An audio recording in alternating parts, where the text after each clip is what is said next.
Javante Tank Davis. Let Shakur Stevenson. Devin Haney know y'all ain't built like that, bro.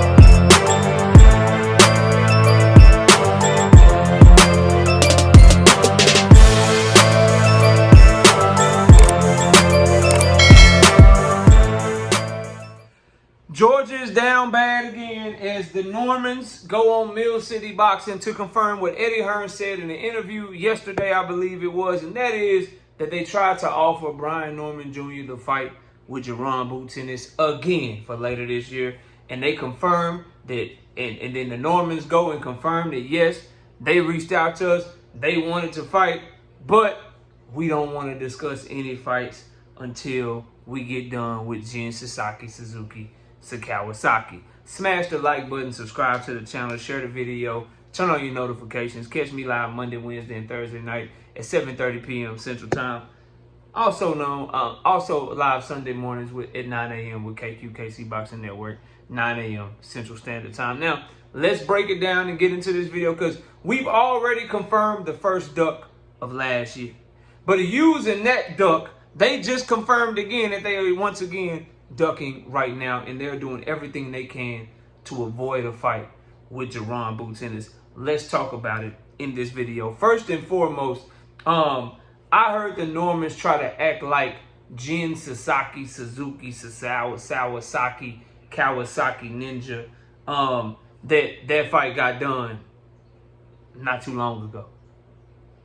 That fight was done the minute that Sasaki hopped on that plane and called out Brian Norman Jr. And wrote a 4-page letter like he was Aaliyah or some shit. Top Rank's not having him hop on the goddamn plane to come get in the middle of the post-fight interview with Brian Norman Jr. unless they already got some sort of deal done, bro. So right off the rip, let's dead that shit and let's not be naive. Let's not be stupid.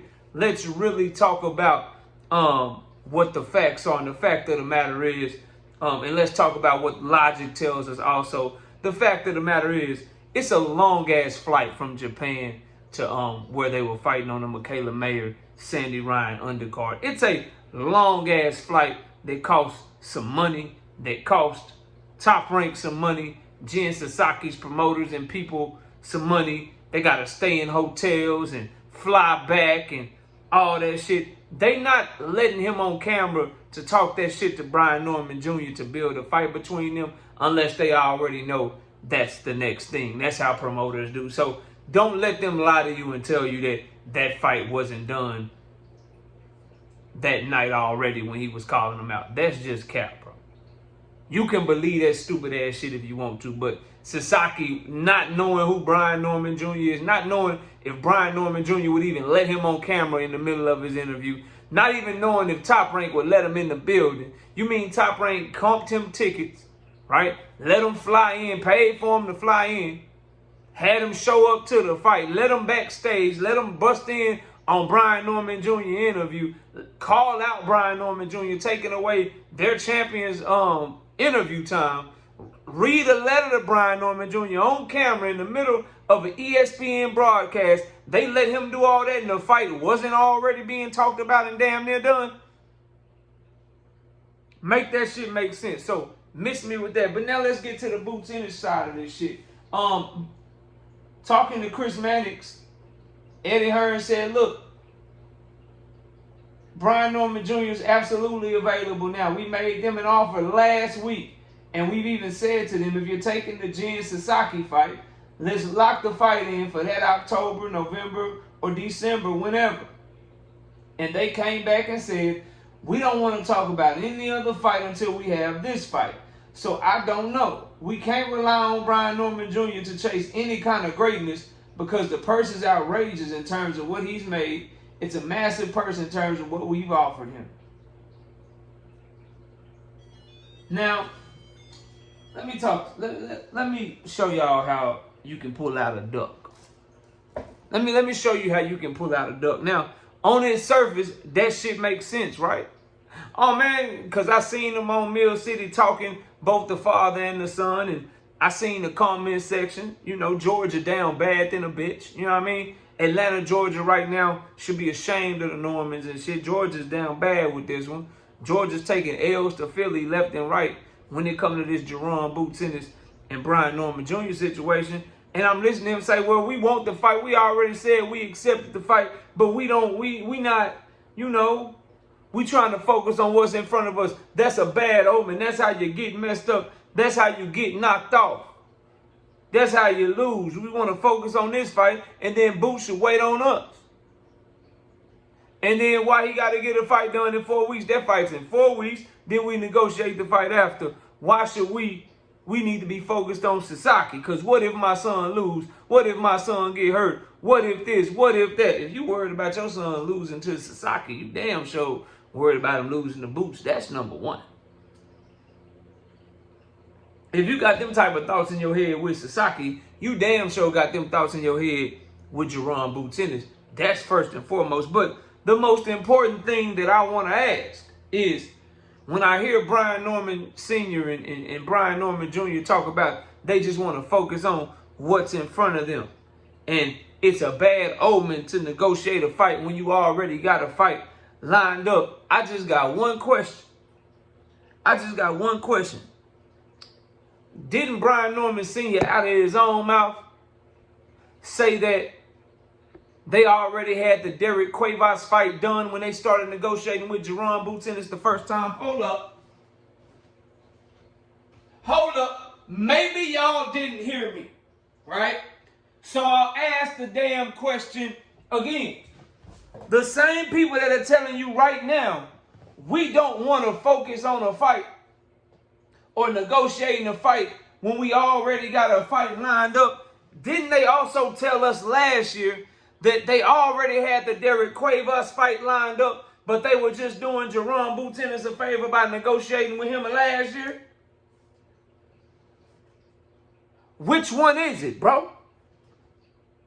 Do you negotiate fights when you got a fight lined up, or do you not negotiate fights when you got a fight lined up? I want you to notice something as you watch the video. Notice how it always seems to be some BS in the game when it comes to Jaron Boots Ennis. When it's Derek Cuevas, you'll get on undercards. When it's Derek Cuevas, you'll let Michaela Mayer and Sandy Ryan lead the way. When it's Derek Cuevas, you'll push the fight back. You'll wait on him.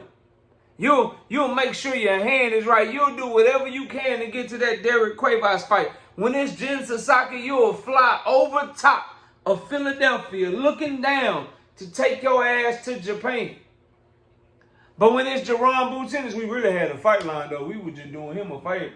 We wanted to leave with 2. They offered us 1.7, but we'll fight Cuevas for 300,000, you know.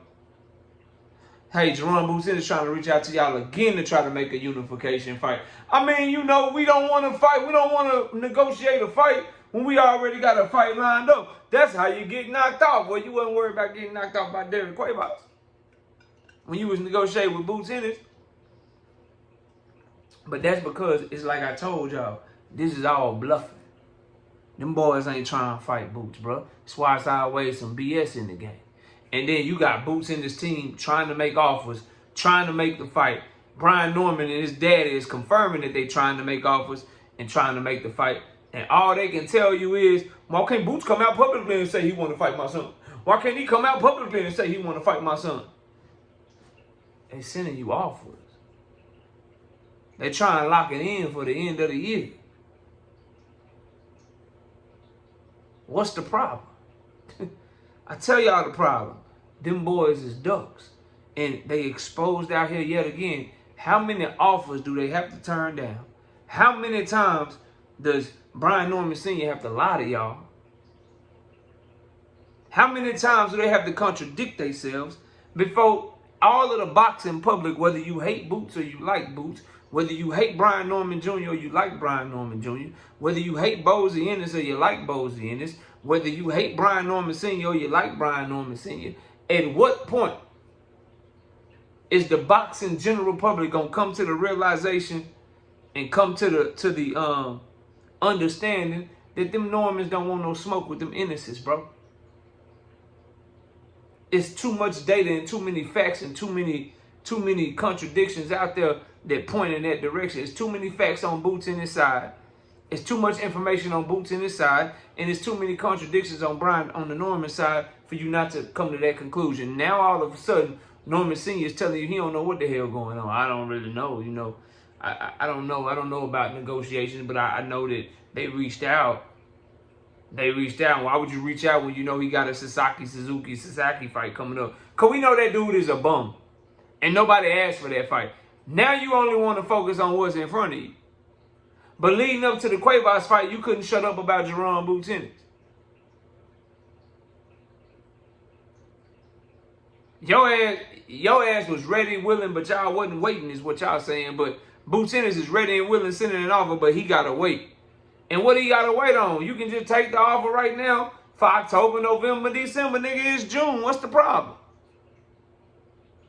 You that worried about Sasaki, but you wasn't worried about motherfucking Cuevas though? You can negotiate a fight, get online in the middle of going back and forth and shit. Talk about this offer, that offer, 3, 4 offers in a row. Do interview after interview after interview. Y'all got all that time for that when you supposedly had Cuevas coming up. But now you ain't got no time. Cap, bro. Cap.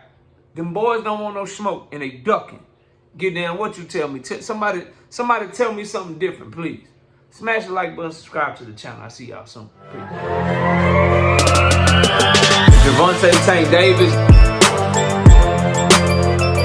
Let Shakur Stevenson. Devin Haney know y'all ain't built like that, bro.